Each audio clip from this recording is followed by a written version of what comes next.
Hello friend, जय हिंद, नमस्कार। आप सभी का फिर से हमारी YouTube channel GK GS discussion में आप सभी का स्वागत है। तो आप लोग कैसे हैं जरा कमेंट करके जरूर बताइएगा, और आपको ये सेशन कैसा लग रहा है ये भी बताइएगा। ठीक है, तो आपको पता ही है कि बिहार एसएससी पीवाईक्यू क्वेश्चन जो 2011 से लेकर के 2022 तक जितने भी प्रश्न पूछे गए हैं वो सारा का हम कलेक्शन लेकर के आए हैं आपके लिए। ठीक है, पार्ट 1, पार्ट 2, पार्ट 3 हो चुका है, आज हमारा पार्ट 4 है। तो इसी तरह से धीरे धीरे करके हम सारा पार्ट को खत्म कर देंगे। और सबसे बड़ी चीज ये है इस क्लास की कि इसमें डिस्कशन काफी बेहतरीन होता है। आप लोग एक बार जरूर जुड़ के देखिएगा, और इससे संबंधित पीडीएफ को प्राप्त करने के लिए आपको मेरे Telegram channel GK GS discussion official पर जा करके ज्वाइन करना होगा। वहां पर आपको पीडीएफ भी प्राप्त हो जाएगी। ठीक है, तो चलिए इसी के साथ विलंब ना करते हुए हम सेशन को शुरुआत करते हैं, आगे लेके चलते हैं। तो देख सकते हैं पहला क्वेश्चन कितना इंटरेस्टेड क्वेश्चन है। ठीक है, तो पहला क्वेश्चन की अगर हम बात करते हैं तो देखिए क्या कर रहा है। करा अमेरिका विशेष सेना जिसने ओसामा बिन लादेन को मारा, है ना, मारा कहलाती है। मतलब ओसामा बिन लादेन को जो अमेरिका की विशेष सेना ने मार गिराया था, उस विशेष सेना का नाम पूछ रहा है कि क्या है। तो उस विशेष सेना की नाम की अगर हम बात करते हैं तो क्या शेर था, वालरस था, सिल था या फिर व्हेल था। तो इसकी राइट आंसर की बात करते हैं हम लोग तो सिल था। क्या था? सिल था। अब थोड़ी सी इसका जो है डिस्कशन करते हैं हम लोग। तो बात करते हैं ओसामा बिन लादेन को कब मारा गया था। ठीक है, तो Osama bin Laden, Osama bin Laden, bin Laden, Laden को कब मारा गया था? तो 2011 में, 2011 में मार गिराया गया, मारा था, है मारा गया था। किसके द्वारा मारा गया था? तो अमेरिका के एक विशेष सेना के द्वारा। और विशेष सेना का नाम क्या है? सिल है। ठीक है, ओसामा बिन लादेन की अगर हम बात करते हैं तो ये जो महाशय थे अलकायदा के प्रमुख थे। अलकायदा एक, अलकायदा क्या है? एक आतंकवादी संगठन था। ठीक है, अलकायदा के, अलकायदा आतंकवादी, आतंकवादी संगठन, संगठन के क्या थे? ये प्रमुख थे, प्रमुख थे। ठीक है, प्रमुख थे। आपसे पूछ सकता है कि अलकायदा से जो है जुड़ा हुआ कौन था? ओसामा बिन लादेन था। ठीक है, अलकायदा, इसी अलकायदा का जो है काम था अमेरिका में। अमेरिका में जो हमारे न्यूयॉर्क में वर्ल्ड ट्रेड सेंटर है, वर्ल्ड ट्रेड सेंटर, ठीक है, अमेरिका में स्थित world trade centre, world trade centre पर हमला जो है 2001 ईस्वी में, 2001 ईस्वी में अलकायदा ही ने किया था। किसने किया था? तो अलकायदा ही ने किया था। ठीक है, बात आती है कि इसका जो मृत्यु हुआ था ओसामा बिन लादेन का, ओसामा बिन लादेन की मृत्यु के समय, की मृत्यु जो हुआ अमेरिकी राष्ट्रपति किसके समय में हुआ था? तो Barack Obama, Barack Obama, Barack Obama के समय में हुआ था। ठीक है, आपसे पूछ सकता है कि जब ओसामा बिन लादेन की मृत्यु हुई 2011 में तो उस समय जो है वहां का राष्ट्रपति कौन थे? तो बराक ओबामा थे। कौन थे? बराक ओबामा थे। तो देखिए कितना सारा पॉइंट बताएं। ओसामा बिन लादेन को 2011 में मारा गया था। किसके द्वारा मारा गया था? अमेरिकी संगठन के द्वारा, सिल के द्वारा। ठीक है, और अलकायदा आतंकवादी संगठन के प्रमुख था कौन? तो ये ओसामा बिन लादेन। अमेरिका में जो वर्ल्ड ट्रेड सेंटर पर, इंपोर्टेंट है, ठीक है, हमला हुआ था 2001 ईस्वी में, ये भी इंपोर्टेंट है। 2001 में वर्ल्ड ट्रेड सेंटर पर जो हमला हुआ था वो कब हुआ था? तो 2001 ईस्वी में हुआ था।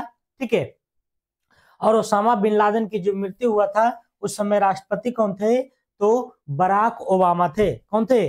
तो बराक ओबामा थे। ओके, चलते हैं अगला क्वेश्चन पर। कह रहा कि किसने लास्ट सपर को चित्रित किया था? किसने लास्ट सपर को चित्रित किया था? तो लियोनार्डो दा विंची, विंसी होगा, है ना, विंसी।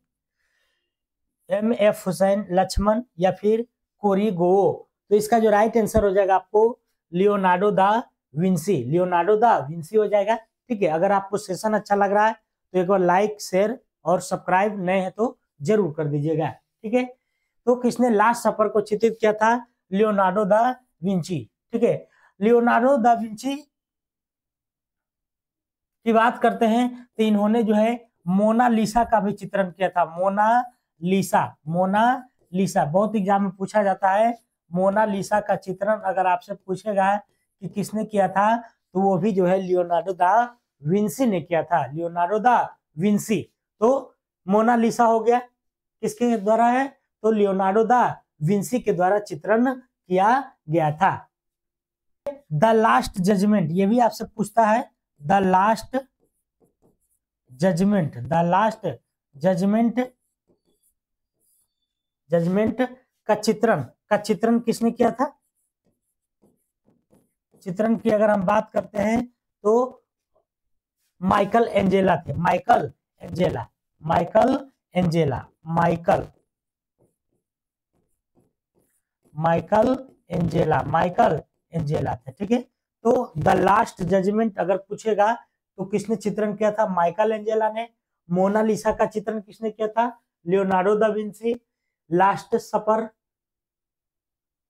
लास्ट सपर को चित्रित किसने किया था? तो लियोनार्डो दा विंसी। ठीक है, तो लास्ट सपर हो गया, इसको याद रखिएगा, लास्ट सपर, यहाँ लास्ट जजमेंट है, तो दोनों में अंतर है। ठीक है, लास्ट सपर पूछेगा तो Leonardo da Vinci, last judgement अगर पूछेगा तो माइकल एंजेला। ठीक है, और दोनों का जो संबंध है वह किस देश से था?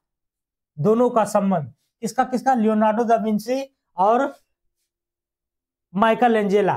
ठीक है, तो दोनों का जो संबंध है वह कहां से था? तो इटली से था, इतालवी था, इटली, इटली देश का रहने वाला था, इटली का रहने वाला था, इटली का रहने वाला था। कौन? तो ये आपको माइकल एंजेला क्या था?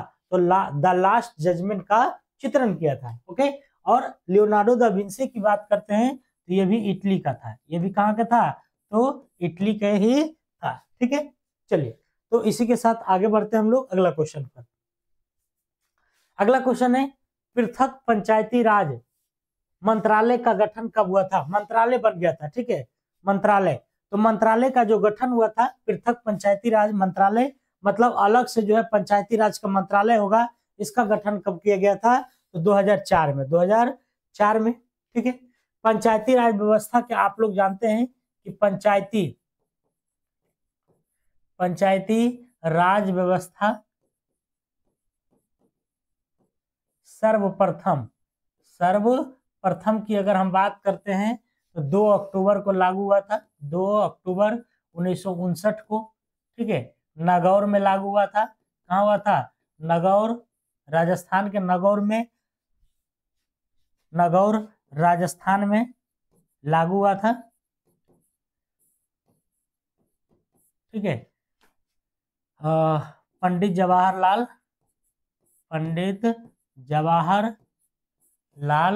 नेहरू, लाल नेहरू उस समय क्या थे? पीएम थे, के कार्यकाल के समय, कार्यकाल में। ठीक है, कार्यकाल में लागू हुआ था। तो पंचायती राज व्यवस्था सर्वप्रथम अगर पूछे तो 2 अक्टूबर 1959 को नागौर जिला में राजस्थान के लागू हुआ था। और किसके समय में हुआ था? तो पंडित जवाहरलाल नेहरू। ठीक है, यहाँ पर दूसरी पॉइंट की बात करते हैं तो ग्राम पंचायत का जो गठन है वह किस अनुच्छेद में है? बहुत इंपॉर्टेंट है। ठीक है, का गठन की अगर हम बात करते हैं तो अनुच्छेद कितना में है? अनुच्छेद की बात करते हैं तो 40 में है। कितना में है? 40 में है। ग्राम पंचायत का गठन कितना में है? तो 40 में है। ठीक है, अगर हम बात करते हैं स्थानीय स्वशासन, स्थानीय स्वशासन, स्वशासन का जनक की अगर हम बात करते हैं तो तो किसको माना जाता है? लॉर्ड रिपन को, लॉर्ड रिपन को माना जाता है। ठीक है, ये जो ग्राम पंचायत जो देन है ना, महात्मा गांधी का भी देन है। ठीक है, तो स्थानीय स्वशासन का जनक लॉर्ड रिपन को माना जाता है। ठीक है, तो ये सारी बातें आपको ध्यान में रखना है। ठीक है, पंचायती राज व्यवस्था की बात करते हैं। पंचायती राज व्यवस्था की अगर हम बात करते हैं तो संवैधानिक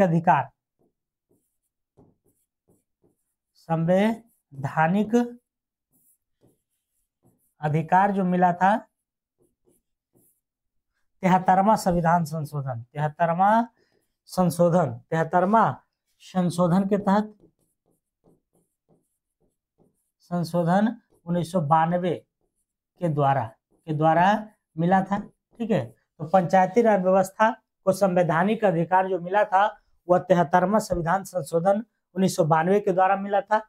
लेकिन अगर पूछे कि ये लागू कब हुआ था, तो लागू की अगर हम बात करते हैं तो ये हुआ था 24 अप्रैल को, 24 अप्रैल 1993 में, 1993 में लागू हुआ था। लागू कब हुआ था? 24 अप्रैल 1993 को। कभी कभी आपसे पूछता है कि पंचायती राज दिवस जो मनाया जाता है कब मनाया जाता है? तो 24 अप्रैल को। ठीक है, 24 अप्रैल को, क्योंकि लागू इसी दिन हुआ था ना, लागू इसी दिन हुआ था। पंचायती राज व्यवस्था की अगर हम बात करते हैं तो इससे संबंधित जो है अशोक मेहता समिति है, बलवंत राय मेहता समिति है, एल.एन. सिंघवी समिति है, जी.वी. के राव समिति है। ये सब जो संबंधित है आपको पंचायती राज व्यवस्था से। ठीक है, तो इतना सारा पॉइंट आपको ध्यान में रखना है। पंचायती राज व्यवस्था सर्वप्रथम 2 अक्टूबर 1959 नागौर जिला में, राजस्थान में पंडित जवाहरलाल नेहरू के कार्यकाल में आया था। ग्राम पंचायत का गठन अनुच्छेद 40 में है। स्थानीय स्वशासन का जनक लॉर्ड रिपन को माना जाता है। ठीक है, अगला क्वेश्चन, हरे रंग का पदार्थ जो पौधे में प्रकाश संश्लेषण करता है वह कौन है? हरे रंग का पदार्थ जो पौधे में प्रकाश संश्लेषण करता है वो आपको क्लोरोफिल है। ठीक है, क्लोरोफिल है। ठीक है, इस क्लोरोफिल की बात करते हैं तो इसमें मैग्नीशियम पाया जाता है। ठीक है, इसमें क्या पाया जाता है? इसमें मैग्नीशियम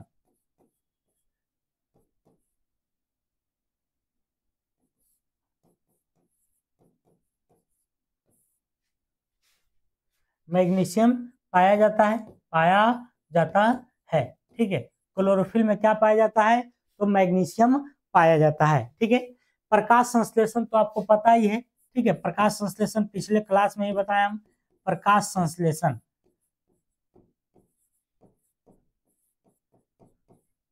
संश्लेषण मैंने बताया था। प्रकाश संश्लेषण की बात करते हैं तो प्रकाश संश्लेषण के लिए आवश्यक तत्व क्या क्या है? आवश्यक तत्व पहले ये जान लेते हैं। आवश्यक तत्व की अगर हम बात करते हैं तो आवश्यक तत्व इसमें जो होता है आपको क्या होता है? CO2 होता है। ठीक है, CO2 होता है, आपको जल होता है। ठीक है, और क्या चाहिए? तो प्रकाश चाहिए। इतना तो चाहिए ही। ठीक है, इतना चाहिए। कार्बन डाइऑक्साइड चाहिए, जल चाहिए और प्रकाश चाहिए और क्लोरोफिल की उपस्थिति चाहिए, ठीक है, आवश्यक तत्व हो गया। अब ये उत्पाद क्या करता है? उत्पाद की अगर हम बात करते हैं, ये उत्पाद जो प्रकाश संश्लेषण के उपरांत करता है, यह क्या करता है? तो ग्लूकोज करता है। क्या करता है? ग्लूकोज का उत्पादन करता है। और क्या करता है? तो ऑक्सीजन का उत्पादन करता है। ऑक्सीजन का उत्पादन करता है। तो ग्लूकोज प्लस ऑक्सीजन निकलता है प्रकाश संश्लेषण के उपरांत। ठीक है, अब प्रकाश संश्लेषण होने के लिए क्या क्या चाहिए? कार्बन डाइऑक्साइड चाहिए, जल चाहिए और धूप चाहिए, अर्थात प्रकाश चाहिए। ठीक है, क्या चाहिए? तो प्रकाश चाहिए। ओके, चलिए अगला क्वेश्चन चलते हैं।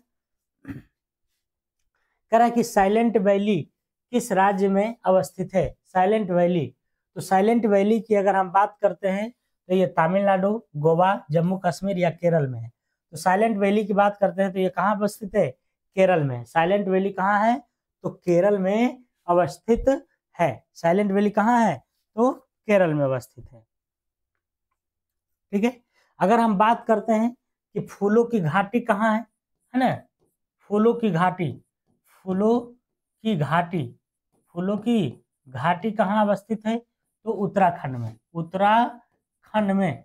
बात बड़ी ये नहीं है, पूछेगा किस जिला में है, तो उत्तराखंड के चमोली जिला में, चमोली जिला में, चमोली जिला में है। यहाँ से आपको क्वेश्चन पूछ सकता है, चमोली जिला में है, ठीक है।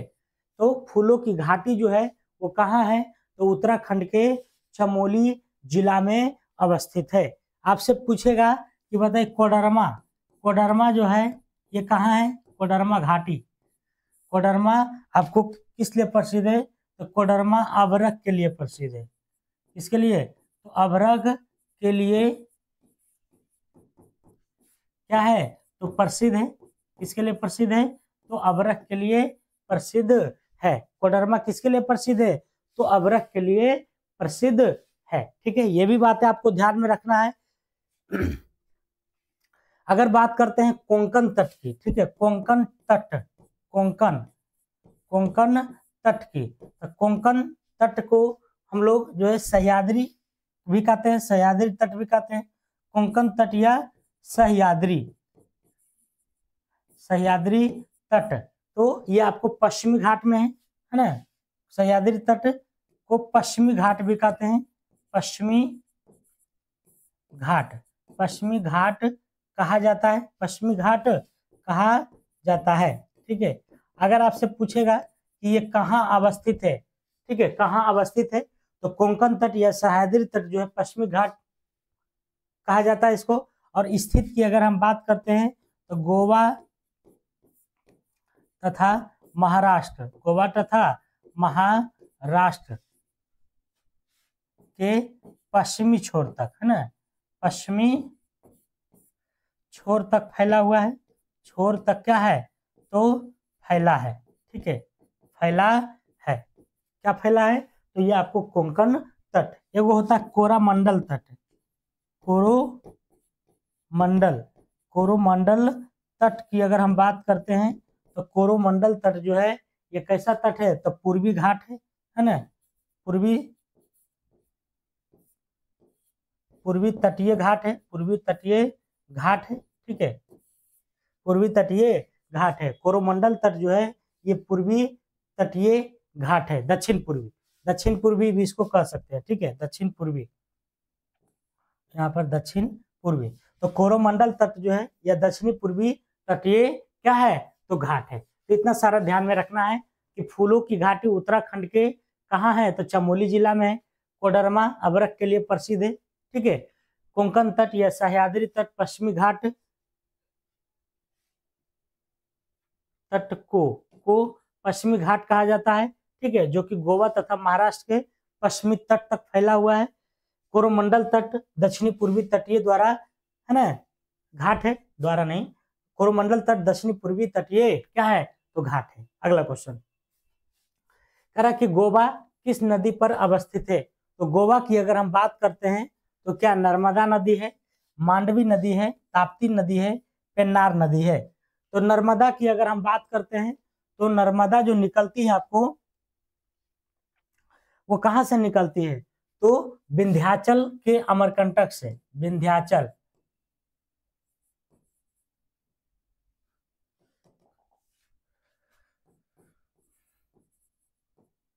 विंध्याचल के अमरकंटक से, अमरकंटक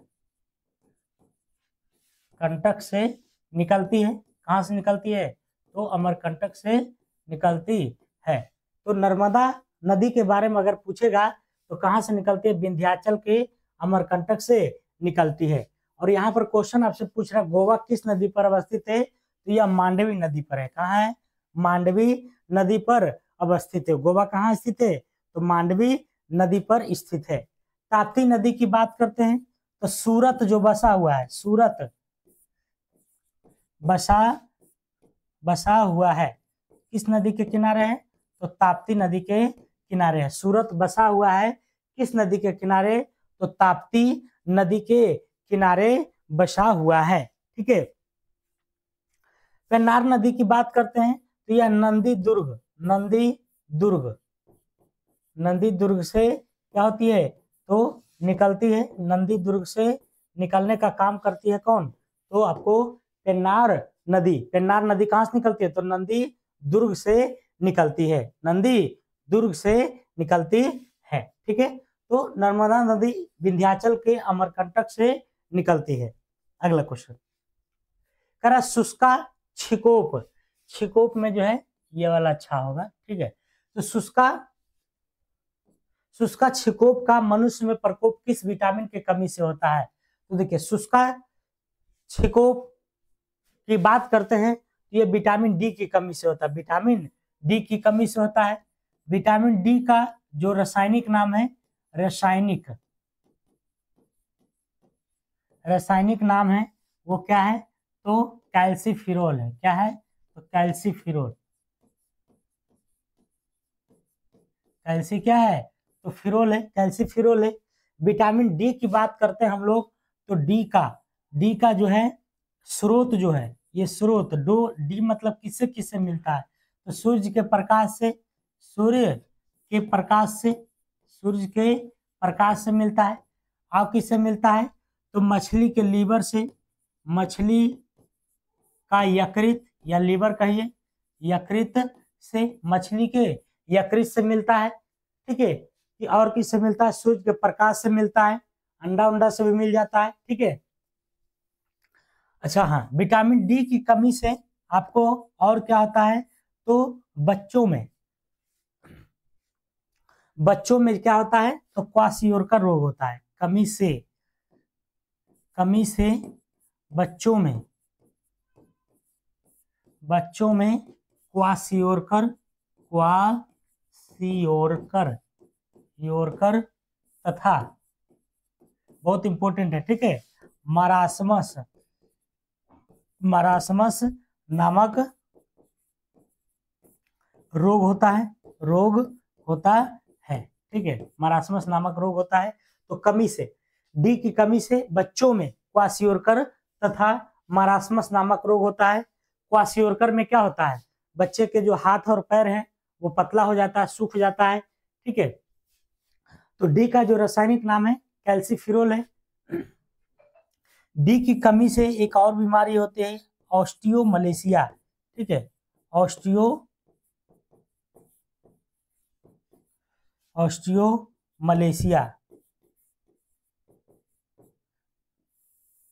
ऑस्टियोमलेशिया होता है। तो विटामिन डी की कमी से क्या क्या होता है, तो इसका तो रासायनिक नाम कैल्सीफिरोल हो गया, इसके कमी से आपको ऑस्टियोमलेशिया होता है। अच्छा हाँ, विटामिन डी की अगर हम बात करते हैं, विटामिन डी को हार्मोन विटामिन के नाम से भी जाना जाता है। हार्मोन विटामिन भी कहा जाता है। ठीक है, कहा जाता है, ये बातें ध्यान में रखना है। तो विटामिन डी का जो रासायनिक नाम है कैल्सीफिरोल है। इसका स्रोत जो है सूर्य के प्रकाश, मछली का यकृत से। कमी से बच्चों में क्वाशियोरकर तथा मरासमस नामक रोग होता है। किसकी कमी से, विटामिन डी की कमी से। विटामिन डी की कमी से ही ऑस्टियोमलेशिया होता है। ठीक है, विटामिन डी को हार्मोन विटामिन भी कहा जाता है। ठीक है, अगला प्रोटीन ऊर्जा कुपोषण का परिणाम है। तो प्रोटीन ऊर्जा जो कुपोषण का परिणाम है, मतलब प्रोटीन की कमी से जो होता है, इन चारों में से क्या होता है, तो ये होता है आपको बालक्षय या मरासमस। देखिए सबसे पहले तो ध्यान में रखिएगा कि प्रोटीन की कमी से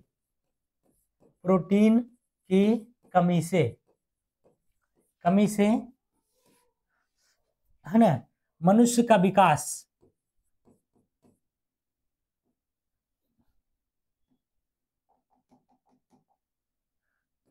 बच्चों का विकास रुक जाता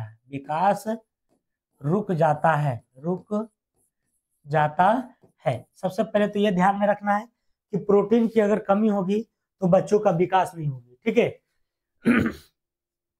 बात करते हैं प्रोटीन की, तो प्रोटीन की कमी से तो ये मरासमस हो गया, बालछय जिसको कहते हैं। ठीक है, प्रोटीन की जो खोज है, इसकी खोज के बारे में हम लोग बात करते हैं। इसकी खोज जो है किसने किया था, मुल्डर ने। किसने किया था? तो मुल्डर ने किया था, मुल्डर ने किया था, है ना, मुल्डर ने किया। और इसकी नामकरण की अगर हम बात करते हैं, क्योंकि साइंस में हमेशा यही होता है, खोजता कोई और है, नामकरण कोई और करता है। तो नामकरण की बात करते हैं तो बर्जेलियस, ठीक है, बर्जेलियस के द्वारा जो है इसका नामकरण किया गया था, बर्जेलियस के द्वारा। तो प्रोटीन की कमी से बच्चों का विकास रुक जाता है, इसकी खोज मुल्डर ने किया था, नामकरण बर्जेलियस ने किया था, ठीक है। तो ये था हमारे प्रोटीन के बारे में, ठीक है। रिकेट्स की बात करते हैं तो ये विटामिन डी की कमी से, डी की कमी से होता है, ठीक है। बेरी बेरी की बात करते हैं तो विटामिन बी1 की कमी से होता है, की कमी से होता है, विटामिन बी1 की कमी से क्या होता है? तो बेरी बेरी होता है, ठीक है।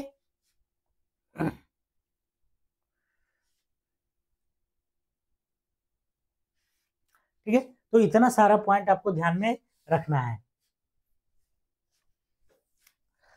विटामिन ए की बात कर लेते हैं थोड़ा सा, विटामिन ए, विटामिन ए के बारे में, ठीक है। तो विटामिन ए के बारे में बात कर लेते हैं तो इसकी कमी से, है ना, पूछता है आपके एग्जाम में, जीरो प्लेथेमिया रोग होता है, जीरो प्लेथेमिया, है ना। ये ऐसा डिस्कशन हम कराते हैं जो कि सभी एग्जाम में आपको काम आने वाला है। तो इसकी कमी से जीरो प्लेथेमिया नामक रोग होता है, नामक रोग होता है, ठीक है। विटामिन ए की बात करते हैं तो ये जो संग्रहित होता है, संग्रहित मतलब जमा, संग्रहित होता है, ये कहाँ होता है? तो यकृत में होता है, लीवर जिसको कहते हैं, है ना, कहाँ होता है? यकृत में होता है। विटामिन ए की कमी से ही अंधापन होता है ना। चलिए अगला क्वेश्चन, निम्नलिखित में से किस स्थान पर जी का मान हो जाएगा? मन नहीं, सर्वाधिक होता है। तो जी का मान अगर पृथ्वी पर देखा जाए तो जी का मान, है ना, जी का मान पृथ्वी पर सबसे पहले तो ये ध्यान में रखना है, पृथ्वी पर कितना होता है? तो 9.8 मीटर प्रति सेकेंड स्क्वायर होता है, ठीक है, 9.8 मीटर प्रति सेकेंड स्क्वायर। लेकिन क्वेश्चन पूछ रहा है कि जी का मान सर्वाधिक कहाँ होता है? तो सर्वाधिक होता है अंटार्कटिका के कैंप में। तो मन में ख्याल ये भी आ रहा होगा कि सबसे कम कहाँ होता है? तो सबसे कम भी बताते हैं, सबसे कम, तो सबसे कम की बात करते हैं हम लोग, तो ये आपको विषुवत रेखा पर होता है, विषुवत रेखा पर होता है, रेखा पर होता है, ठीक है। अच्छा, ये भी दिमाग में चल रहा होगा कि कम जो होता है वह किस स्थिति में होता है? तो कम की अगर हम बात करते हैं तो जी का मान, है ना,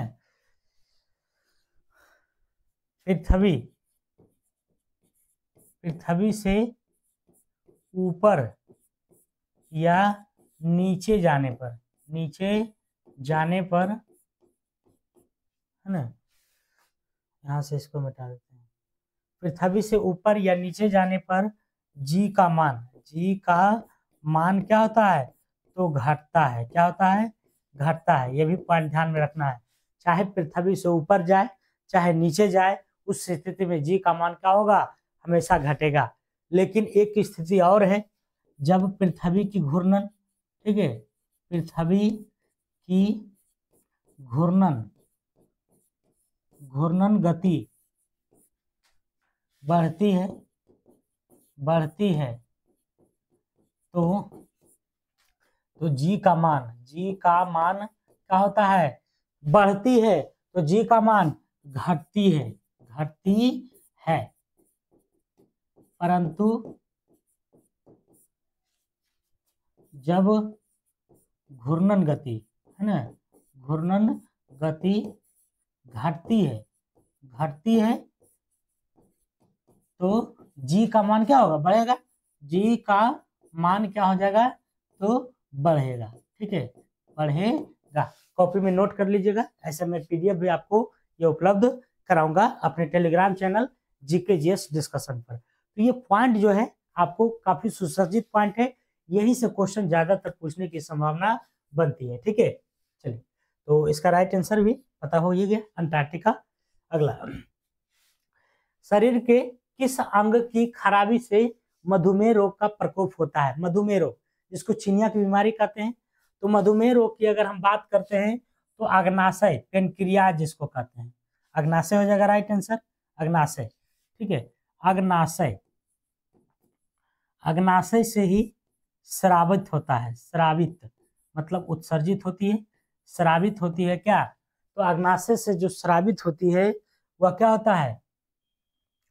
अग्नाशय से जो स्रावित होती है वह इंसुलिन होती है, इंसुलिन। और यही इंसुलिन का क्या काम है? रक्त में शर्करा को क्या करना है? नियंत्रण करना है ना। रक्त में इंसुलिन का क्या काम है? तो इसकी कार्य की अगर हम बात करते हैं तो कार्य इसका क्या है? तो रक्त में रक्त शर्करा को क्या करना है? तो कंट्रोल करना है, नियंत्रित करना है। रक्त शर्करा को क्या करना है? तो नियंत्रित करना है। यही इंसुलिन जब अग्नाशय से स्रावित नहीं होती है, निकलती नहीं है, तो चीनी की मात्रा जो है शरीर में बढ़ जाता है और उसी से क्या हो जाता है? शुगर की बीमारी हो जाती है। क्या हो जाती है? शुगर की बीमारी हो जाती है। बात आती है इंसुलिन के, तो ये अग्नाशय के किस कोशिका सेल से निकलता है? तो अग्नाशय के, है ना, बीटा सेल से, बीटा सेल से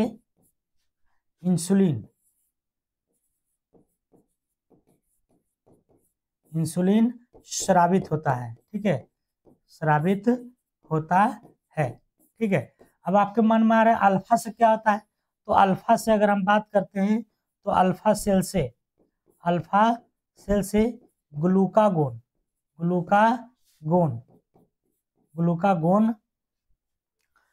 अल्फा सेल से ग्लूकागोन हार्मोन निकलता है। जैसे इंसुलिन हार्मोन निकलता है तो ये ग्लूकागोन स्रावित होता है, स्रावित होता है। ओके, तो शरीर के किस अंग की खराबी से मधुमेह रोग का प्रकोप होता है? तो अग्नाशय हो जाएगा। अग्नाशय के अल्फा सेल से ही, है ना, पेनक्रियाज के अल्फा सेल से ही, बीटा सेल से इंसुलिन और अल्फा सेल से ग्लूकागोन का निर्माण होता है। ठीक है, इंसुलिन की खोज की अगर हम बात करते हैं, इंसुलिन की खोज, ठीक है, खोज किसने किया था? तो खोज जो है वाइटिंग एंड वेस्ट ने किया था। वाइटिंग एवं वेस्ट ने किया था 1921 में, 1921 के लगभग में किया था, वाइटिंग एवं वेस्ट के द्वारा। ठीक है, तो ये था आपको। ठीक है, ग्लूकागोन बीटा अल्फा सेल से, अब बीटा सेल से इंसुलिन निकलता है। ठीक है,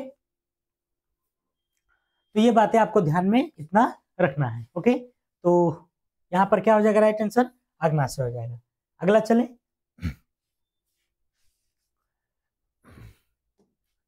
कह रहा इबोला क्या है? इबोला है ना, इबोला जो है एक वायरस है। इबोला क्या है? वायरस है। ये एक्चुअल में जो वायरस है ये पशुओं में देखा जाता है। ठीक है, अब पशु के संपर्क में जो मनुष्य आता है वह मनुष्य में भी चला जाता है।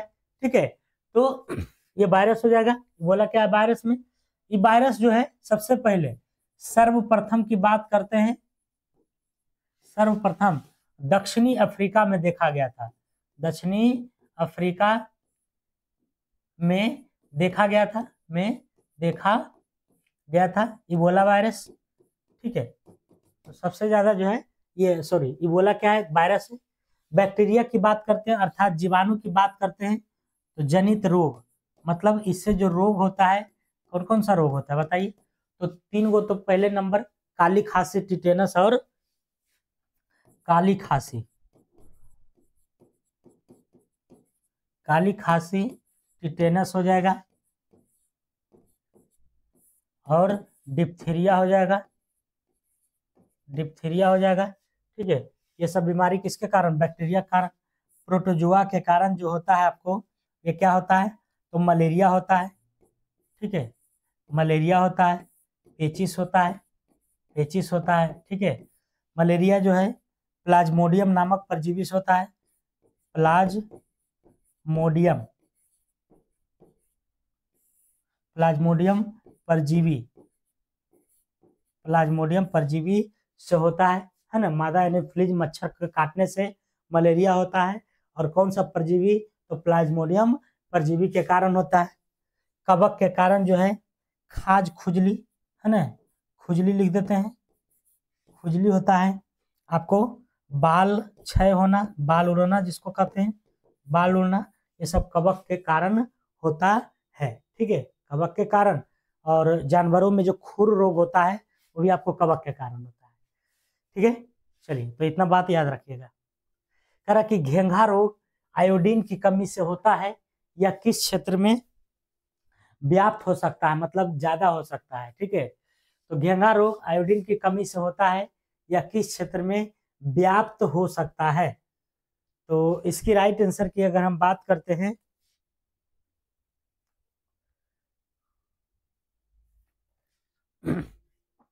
तो पहाड़ी क्षेत्र हो जाएगा। क्या हो जाएगा, पहाड़ी क्षेत्र। पहाड़ी क्षेत्र इसलिए होता है क्योंकि पहाड़ी क्षेत्र समुद्र से काफी दूरी पर रहता है, समुद्र से काफी दूरी पर रहता है। आपको पता है कि नमक समुद्र में ही बनता है, नमक की जो मात्रा होती है समुद्र में ही होती है। तो दूर दूर तक जो है पहाड़ी क्षेत्रों में नमक का अंश नहीं आता है, जिससे ज्यादा से ज्यादा घेंघा रोग कमी हो जाता है। ठीक है, आपको पता ही है ना कि आयोडीन की कमी से ही घेंघा रोग होता है, आयोडीन की कमी से। ठीक है, तो पहाड़ी क्षेत्र में इसलिए होता है समुद्र से दूरी के, समुद्र से दूरी। ठीक है, तो समुद्र से दूरी होने के कारण, ये कारण हो जाएगा। ठीक है, किसके कारण हो जाएगा, तो समुद्र से दूरी होने के कारण घेंघा रोग होने की संभावनाएं ज्यादा हो जाती है। ठीक है, ये जो घेंघा रोग है किसकी कमी से होता है, आपसे यह भी पूछता है। तो घेंघा रोग जो है आपको आयोडीन की कमी से, आयोडीन की कमी से होता है। ठीक है, घेंघा रोग किसकी कमी से होता है, तो आयोडीन की कमी से होता है। ठीक है, घेंघा रोग में आखिर होता क्या है, तो इसमें थायराइड जो ग्रंथि होता है,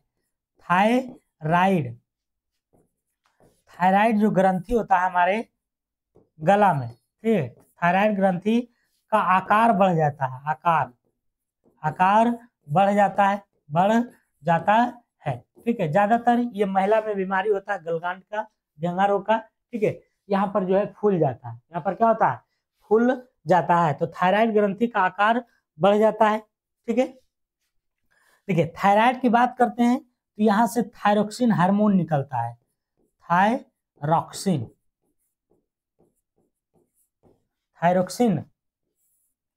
हार्मोन स्रावित होता है यानी निकलता है। ठीक है, स्रावित होता है यानी निकलता है। तो इतना सारा बात आपको ध्यान में रखना है इस घेंघा के बारे में। ठीक है, घेंघा रोग के बारे में। तो ज्यादा होने की संभावना जो होती है पहाड़ी क्षेत्र में का है, तो समुद्र से दूरी होता है इसलिए। अगला, विटामिन ए मुख्यतः कहाँ संग्रहित होता है, इसके पहले मैंने कराया था आपको डिस्कशन। संग्रहित मतलब जमा होता है, तो यकृत में होता है। कहाँ होता है, यकृत में होता है, लीवर में होता है। ठीक है, बात करते हैं यकृत का। ठीक है, तो यकृत जो है सबसे बड़ी ग्रंथि है, यकृत सबसे बड़ी ग्रंथि है। ठीक है, जबकि अग्नाशय की बात करते हैं, अग्नाशय की, तो अग्नाशय जो है दूसरी सबसे बड़ी ग्रंथि है, दूसरी सबसे बड़ी ग्रंथि है। ठीक है, पहलो का यकृत, दूसरा का कितना है, तो कौन है, अग्नाशय है। अच्छा, यकृत का जो वजन होता है, यहाँ पर वजन लिख देते हैं, 1.5 से लेकर के 2 kg तक होता है। ठीक है, तो इसको ध्यान में रखिएगा मोटा मोटी कि 1.5 kg से लेकर के 2 kg तक होता है। ठीक है, अग्नाशय की बात करते हैं तो ये अग्नाशय जो है यह मिश्रित ग्रंथि की श्रेणी में आता है। मिश्रित ग्रंथि आपसे पूछता है कि अग्नाशय जो है वह किस श्रेणी में आता है, तो अग्नाशय मिश्रित ग्रंथि की श्रेणी में आता है। इसी अग्नाशय से मैंने बताया था कि इंसुलिन निकलता है ना, इंसुलिन, यहाँ बीटा सेल लिख देते हैं, बीटा सेल से इंसुलिन स्रावित होती है और यही वो इंसुलिन जो है हमारे शरीर में रक्त शर्करा को कंट्रोल करता है, नियंत्रित करता है, ठीक है, नियंत्रित करता है, ठीक है। तो ये था हमारे यकृत के बारे में, ठीक है। आगे चले,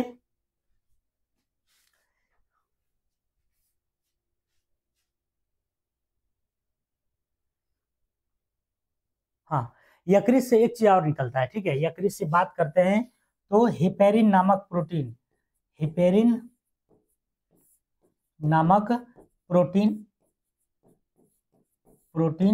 निकलता है। आप लोग पढ़े होंगे कि हेपेरिन का जो काम है रक्त के थक्का को जमने नहीं देना, ठीक है। तो रक्त थक्का यहाँ पर लिख देते हैं, रक्त थक्का को जमने नहीं देना, ठीक है। तो ये रक्त को थक्का होने से रोकता है, क्या, तो हेपेरिन, क्या है, तो हेपेरिन है, ठीक है।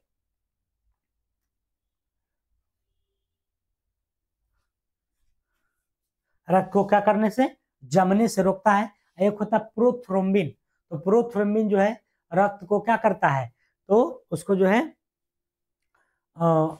ये जमने से रोकता है, ठीक है, और वो जमाता है ना, वो जमाता है, ये जमने से रोकता है। इस तरह से दोनों संतुलित रहता है, ठीक है। अगला क्वेश्चन, कह रहा मादा क्यूलेस मच्छर किस रोग की वाहक है। तो मादा क्यूलेस की अगर हम बात करते हैं तो ये फाइलेरिया होता है। इस बीमारी को हम लोग हाथी पांव के नाम से जाना जाता है, हाथी पांव के नाम से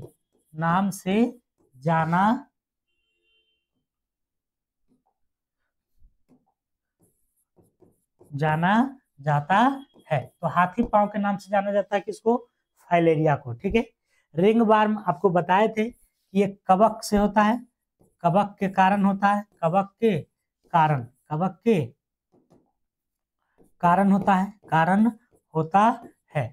कारण होता है, ठीक है। मलेरिया जो है मैंने बताया था कि ये जो है प्लाज्मोडियम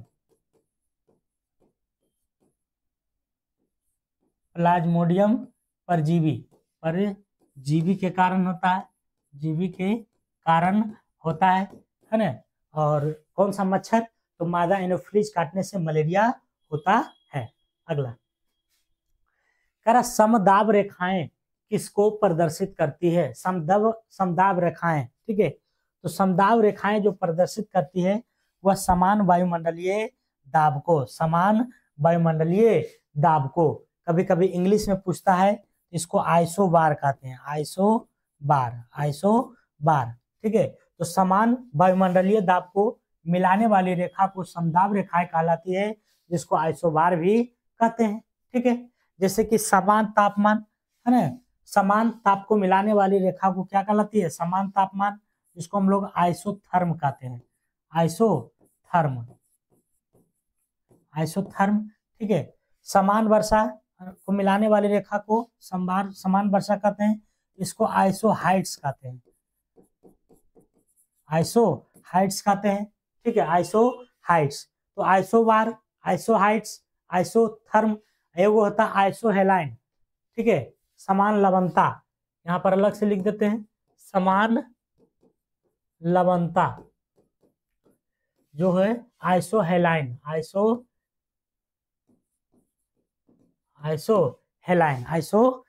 हो जाता है, ठीक है। अगला क्वेश्चन, इनमें से कौन सी नदी कच्छ के रण में समाहित होती है। तो कच्छ के रण जो पड़ता है ये आपको गुजरात में पड़ता है, ये बात पहले याद रखना है। कच्छ के रण कहाँ पड़ता है, गुजरात में पड़ता है, ठीक है। और समाहित होती है आपको लूनी नदी में, कहाँ होती है, तो लूनी नदी में जो है यह समाहित हो जाती है, ठीक है। लूनी नदी की बात करते हैं तो ये जो है आपको नाग पहाड़ी से राजस्थान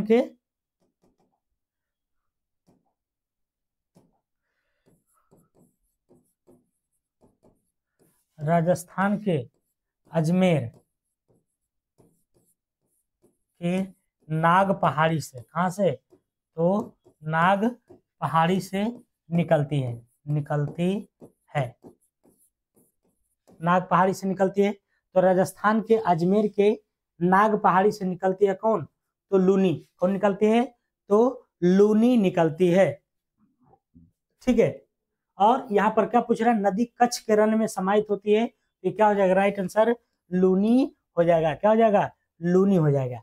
इसकी लंबाई की बात करते हैं, इसकी लंबाई की, तो लंबाई जो है इसकी वह कितना है, 320 किलोमीटर है। कितना है, 320 किलोमीटर है, 320 किलोमीटर है। अगला क्वेश्चन, थायराइड ग्रंथि का जो स्थान है कहाँ है। इसके पहले भी मैंने डिस्कशन कराया थायराइड ग्रंथि के बारे में, बताया था ना कि गला में होता है। थायराइड ग्रंथि कहाँ होता है, तो गला में होता है। ठीक है, यही थायराइड बढ़ जाता है तो कहता है थायराइड बढ़ गया है तो क्या हो गया, घेंघा हो गया। थायराइड ग्रंथि से थायरोक्सिन हार्मोन निकलता है, थायरोक्सिन हार्मोन निकलता है, थायरोक्सिन हार्मोन निकलता है। ठीक है, निकलता है। थायराइड ग्रंथि से क्या निकलता है, थायरोक्सिन हार्मोन निकलता है। ठीक है, यकृत की बात करते हैं, तो यकृत के बारे में मैंने बताया भी है कितना बार। ठीक है, इसका जो वजन होता है, इसका वजन जो है 1.5 से 2 केजी होता है, 1.5 से 2 केजी तक होता है। ठीक है, और ये कहाँ होता है, तो गला में होता है। अगला क्वेश्चन कह रहा है कि साधारण नमक का रासायनिक नाम क्या है। तो साधारण नमक की अगर हम बात करते हैं तो ये जो है आपको सोडियम क्लोराइड है, सोडियम क्लोराइड। बात करते हैं नमक की। ठीक है, तो नमक सर्वाधिक जो है कहाँ पाया जाता है, आपको सर्वाधिक गुजरात में पाया जाता है, सर्वाधिक कहाँ पाया जाता है, गुजरात में पाया जाता है। ठीक है, अगला क्वेश्चन, तारों का रंग किस पर निर्भर करता है। तो तारों का जो रंग है उसके टेम्परेचर पर निर्भर करता है। ठीक है, उनके तापमान पर निर्भर करता है। ठीक है, अगला, डॉक्टर नॉर्मन बोरलॉग किस देश से थे। तो नॉर्मन बोरलॉग को आप लोग जान ही रहे हैं कि विश्व में हरित क्रांति के जनक कहा जाता है। विश्व में हरित क्रांति के जनक के रूप में जाना जाता है किसको, तो डॉक्टर नॉर्मन बोरलॉग को। ठीक है, विश्व में हरित क्रांति। अगर आपसे पूछे भारत में हरित क्रांति के जनक कौन है, भारत में हरित क्रांति के जनक जो है वो कौन है, तो एम.एस. स्वामीनाथन है, एम.एस. स्वामीनाथन। ठीक है, एम.एस. स्वामीनाथन है, और ये कहाँ के निवासी थे, तो अमेरिका के थे। ठीक है, तो भारत में जो हरित क्रांति आया था वो कब आया था, 1966 से 67, 1966-67 में आया था। और हरित क्रांति जो देखा गया था वह किस में, तो गेहूं है ना, गेहूं में हरित क्रांति आया था।